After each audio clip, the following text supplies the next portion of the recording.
Skaista rudens diena un jaunais 8. paaudzes Golfs ir šodien i-auto testa parkā.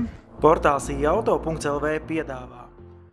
Bišķiņ jau piemircies, kā ar sēdinātu auto. Nav jau sēdināts, bet nu zems gan. Cik tad maksā šobrīd jaunais Golfs? Paskatāmies, jā, re, kur cena ir. Notāta 23.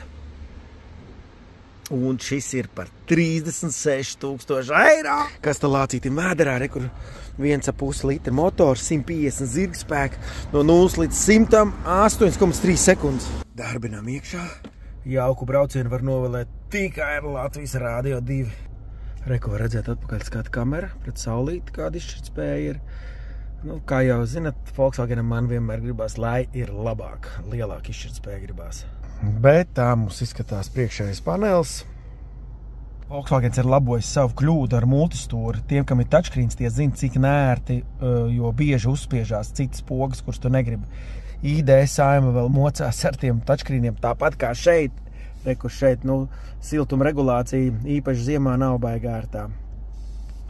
Ja arī tu gribi braukt ar jauno Golfu, atceries, portālā i-auto ir fórums, un tur mēs saviem lasītājiem dodam tādu iespēju. Vienkārši nāc, piereģistrējies un piesakies. No 70. gadiem tas jau ir pārdotākais jaunais auto Eiropā. Ļoti daudzus gadus, bet pēdējos gadus šī tendence ir mazinājusies. Tāds izskatās ikoniskais Volkswagen Golf. Te vēl vajadzētu tādu smeldzīgu mūziku pielikt. Portāls i-auto.lv piedāvā.